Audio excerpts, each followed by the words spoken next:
Good morning. Today ay paliliguan natin itong ating alagang aso. Ito sa comfort room. Okay? So, siyempre meron tayong shampoo, water. And gagamit tayo ng itong mas absorbent kasi ito compared sa cotton towel. So, let's get started.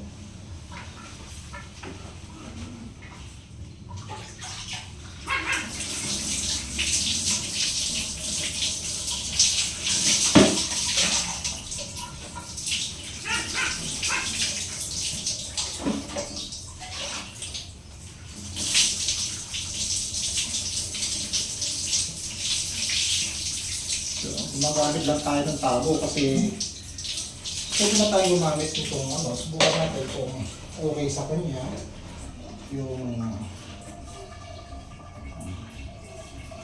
yan. Ayun, okay pa naman.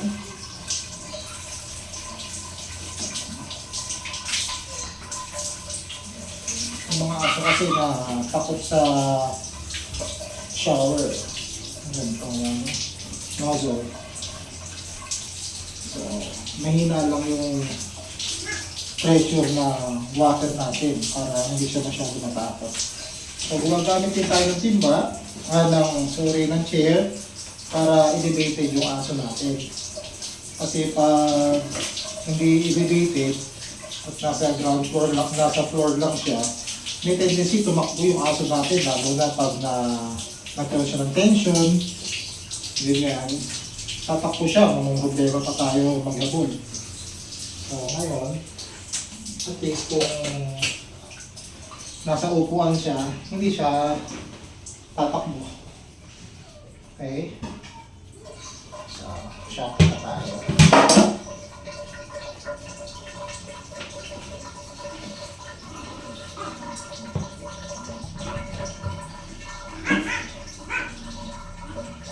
Pag kulay white ang aso natin, gamit tayo ng na pwedeng gamitin sa kulay white dog or light color dogs. May mga shampoo kasi na recommended para sa mga dark color dogs, tulad ng mga red, brown color dogs. So tayo, gamit lang tayo ng pwede sa white dogs or light color dogs. Kung pwede tayo gumamit ng merong anti-tick na shampoo para protected yung aso natin. So, yung shampoo natin, mag-stay lang siya dyan ng at least 5 minutes para yung shampoo ay gawin naman yung trabaho niya. Okay. Ma-penetrate yung skin. Okay? Tsaka mag-loosen up yung dirt.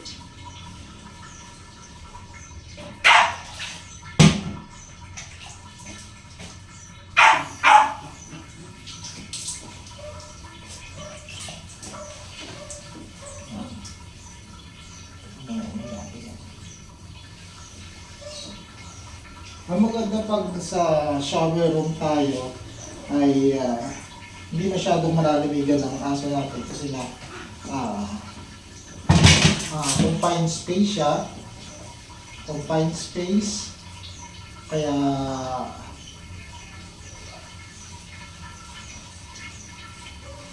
okay siya. Okay. Medyo magkaroon sa kaya yung camera natin. Ayusin natin. Kasi na-splash ng water. Sana ay huwag nang magkaroon ng problema. Okay. So, let's continue.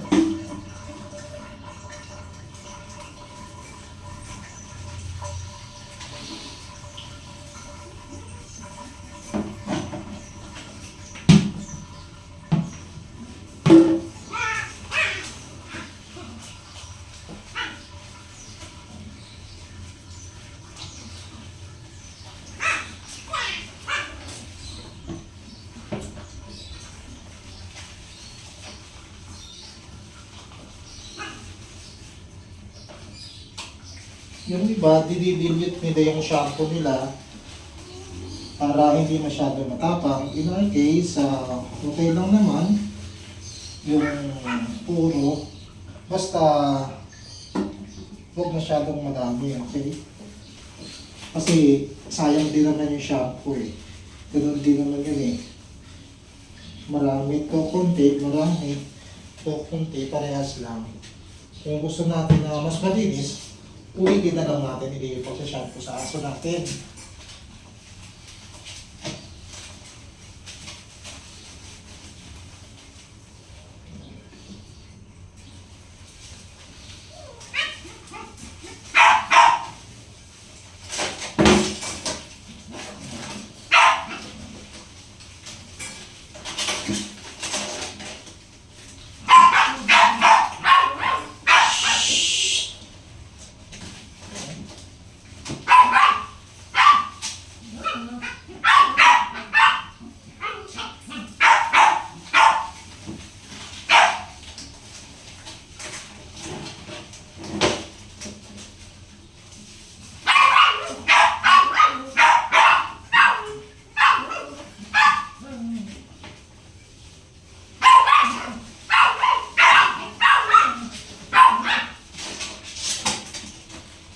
Diba? Nakakasampa pa siya.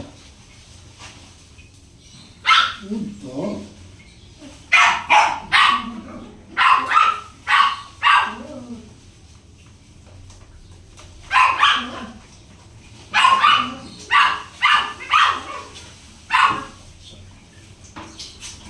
Skins na tayo.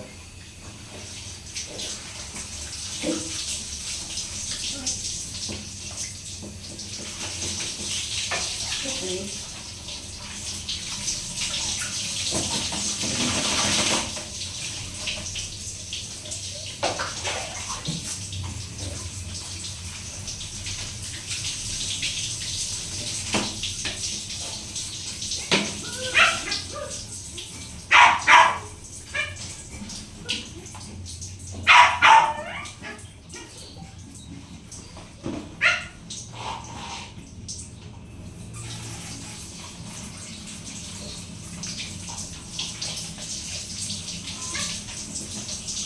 Okay, good dog, good dog, good dog.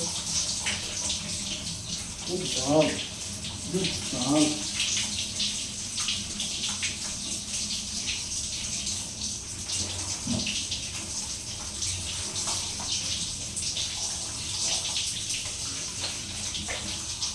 Iwasan lang natin mapasukan ng water yung ears niya.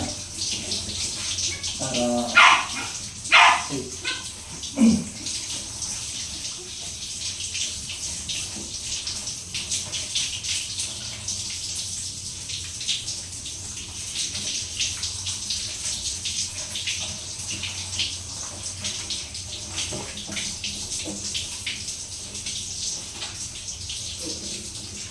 Okay.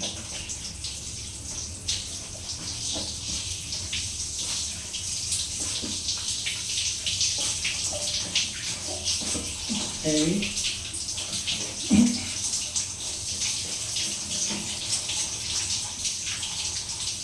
So, doon sa ulo niya, gagamitin natin yung tago. Okay, o beater. Kasi nga, patakot siya eh.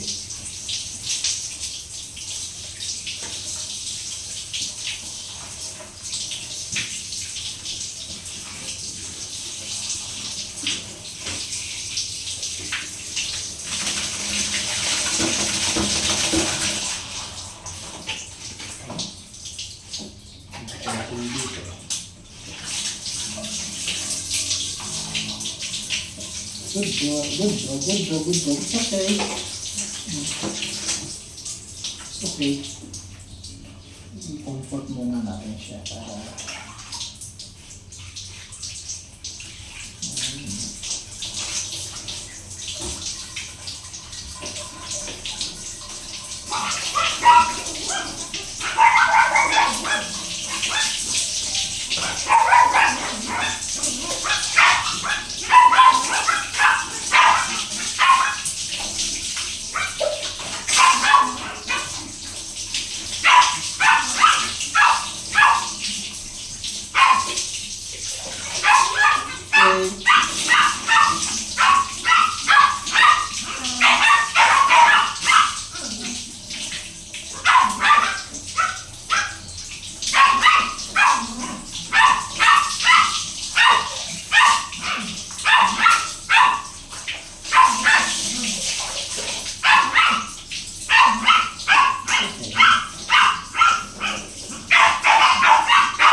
Asan lang natin pumasok sa ilong yung water para hindi siya madala.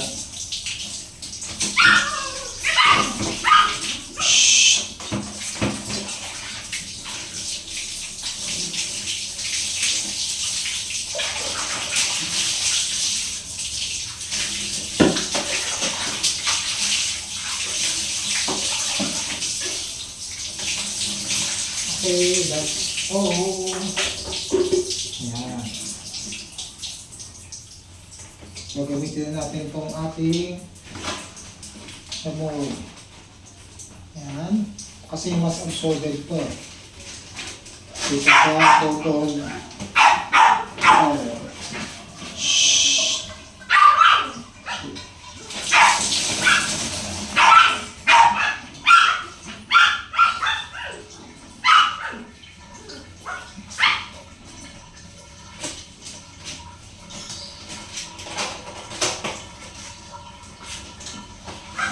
Kung gusto niyo itong ganitong klaseng content, please subscribe to my channel. You can also comment, share, and please like our video. Okay,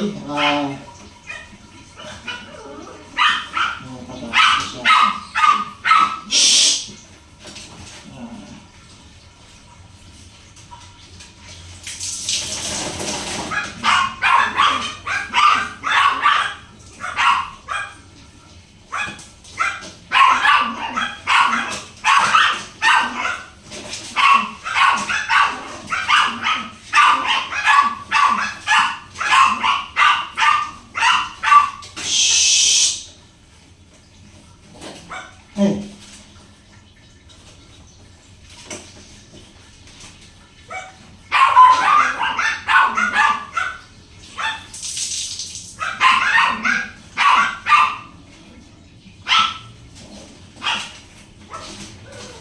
Diba, mas komportable pag nasa upuan yung aso natin. Komportable sa aso, komportable sa atin. Safe sa aso, safe din sa atin.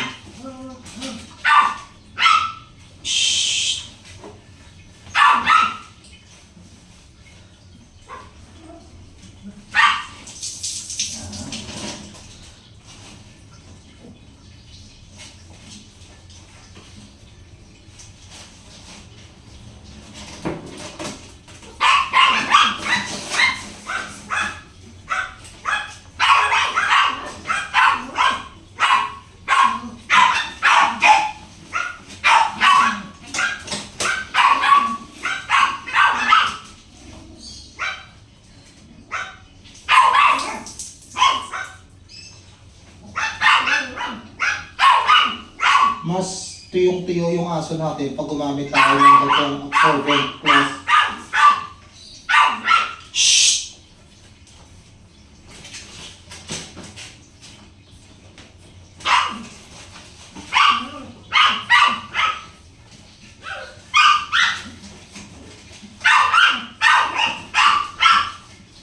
Nakatipid din tayo ng kuryente sa blower kasi na-absorb niya na yung water na gusto eh.